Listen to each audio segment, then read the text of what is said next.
Negeri koruptor, itulah mungkin istilah yang tepat untuk menggambarkan praktik korupsi yang merajalela saat ini. Korupsi bukan hanya terjadi di semua lembaga di tingkat pusat, tetapi juga sampai ke berbagai pelosok di daerah. The Headlines malam ini menyoroti praktik korupsi dan dampaknya bagi publik. Dua narasumber kami hadirkan untuk membahas topik ini. Ketua Komisi Pemberantasan Korupsi Abraham Samad dan Todung Mulya Lubis, pendiri Transparansi Internasional Indonesia. Bapak-bapak, terima kasih sudah hadir di Berita Satu. Sama-sama. Ya, Pak Abraham, kabarnya besok mau ada pengumuman untuk peningkatan Hambalang jadi penyidikan? Yang saya bisa pastikan bahwa kasus Hambalang paling lambat minggu depan itu sudah naik ke penyidikan. Paling lambat. Paling cepat? Paling cepat ya bisa saja besok, lusa. Gitu. Jadi sudah siap untuk ditingkatkan ke penyidikan ya? Iya. Itu artinya kalau kita sudah tingkatkan ke penyidikan, secara otomatis kita harus umumkan siapa tersangkanya. Oke, iya. Dan kami juga menghadirkan dua panelis, Don Bosco Selamun, pemimpin redaksi Berita Satu, dan Wahyu Muryadi, pemimpin redaksi majalah Berita Tempo. Dan pemirsa, sebelum kita mulai perbincangan kita, kami akan persilakan Anda menyimak tayangan berikut ini. Korupsi seakan tidak akan pernah ada habisnya. Peribahasa gugur satu tumbuh seribu tampaknya cocok untuk menggambarkan kasus korupsi di negeri ini. Bayangkan, kerugian negara tahun 2011 akibat korupsi diperkirakan mencapai angka 3,6 triliun rupiah, meningkat 3 kali lipat dibanding tahun 2009. Angka 3,6 triliun rupiah terbilang besar mengingat alokasi belanja APBN tahun 2011 mencapai 823 triliun rupiah. Berbagai gebrakan KPK menghembuskan angin segar bagi pemberantasan korupsi. Lembaga anti korupsi ini sudah menangkap 118 koruptor selama tahun 2009 sampai 2011 dengan uang negara yang berhasil diselamatkan mencapai 151 triliun rupiah. Seperti fenomena gunung es, praktek korupsi diduga masih banyak yang belum terlacak penegak hukum. Akankah negara kelak dikenal dunia sebagai negara koruptor?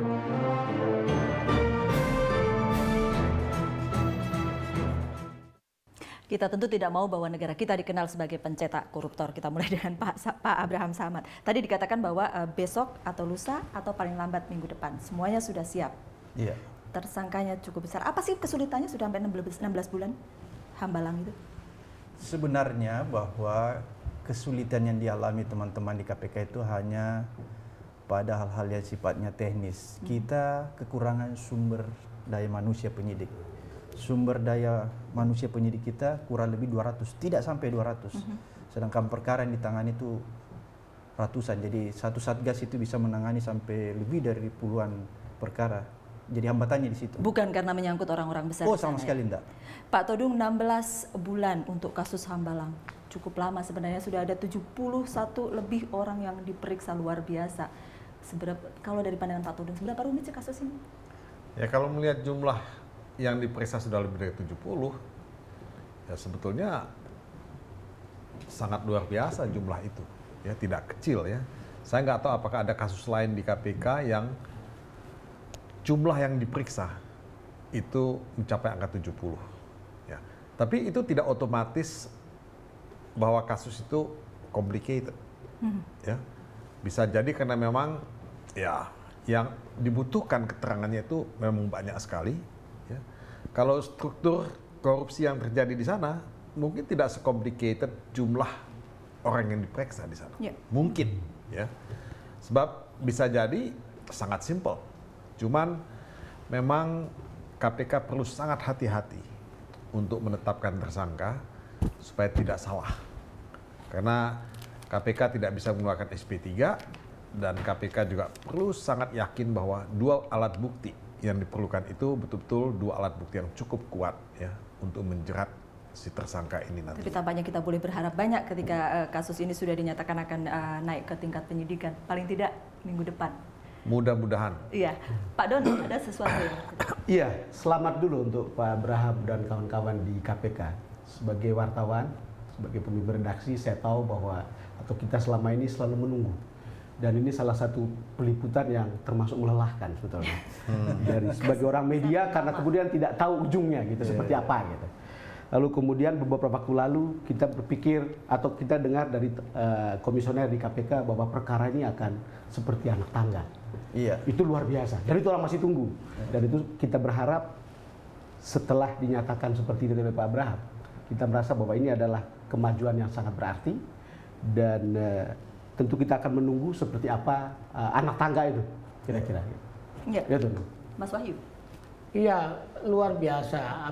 Isu korupsi yang menggerogoti dan menjadi momok yang memporak-porandakan sendi-sendi perekonomian nasional ini memang kejahatan yang luar biasa, dan kami dari Tempo tentu saja sangat mendukung sekali upaya-upaya yang dilakukan oleh KPK. Saya baca sering kali ya dimuat di Iya, soal kita 1000%, 1.000% lah mendukung KPK. At all cost, at all risk gitu. at all cost and all risk.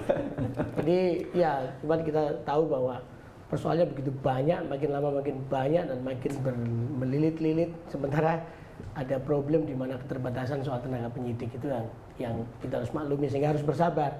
Cuman yang menarik adalah ada dua mazhab dalam penanganan penyidikan masalah korupsi ini.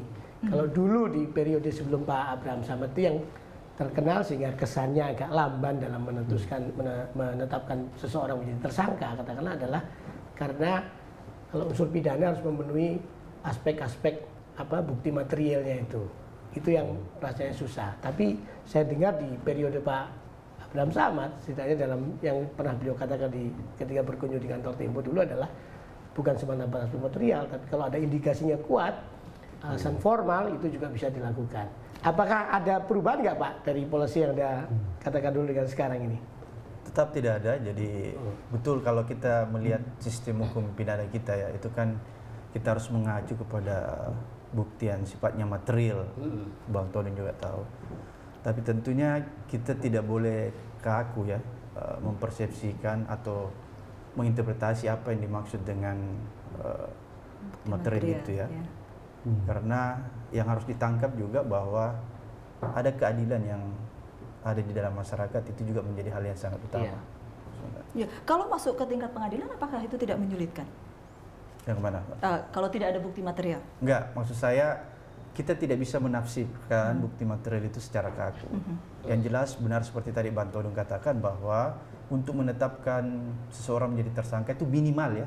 Jadi kita pakai kata minimal, minimal 2 alat bukti yang kita punya. Itu minimal sekali. Kenapa KPK memakai tolak ukur minimal 2 alat bukti? Karena tadi seperti yang disampaikan Bang Todung, kita tidak mengenal SP3. Maka KPK itu dalam proses penyelidikannya, sebelum naik ke penyidikan, dia prudent, dia hati-hati Bang Todung. Karena itu tadi, ketika kasus itu kita sudah naikkan ke penyidikan dan kita limpahkan ke pengadilan, maka bagi KPK kasus itu tidak akan mungkin divonis bebas. Itu KPK. Beda dengan aparat penegak hukum lain. Cuman saya ingin dapat komentar dari Bung Todung ya. Janji beliau ketika fit and proper test bahwa akan membawa kasus besar. Dan sekarang sudah jalan kasus besar. 3 bulan pertama kita tunggu, 4 bulan pertama kita tunggu, dan itu belum datang jadi-jadi. Sampai kemudian kita berpikir apa yang terjadi. Sampai kita berpikir malah jangan-jangan internal KPK ada persoalan gitu. Kalau Bung Todung sendiri melihat langkah itu? Saya tidak terlalu terganggu kalau ada yang mengatakan bahwa internal KPK ada persoalan. Ya.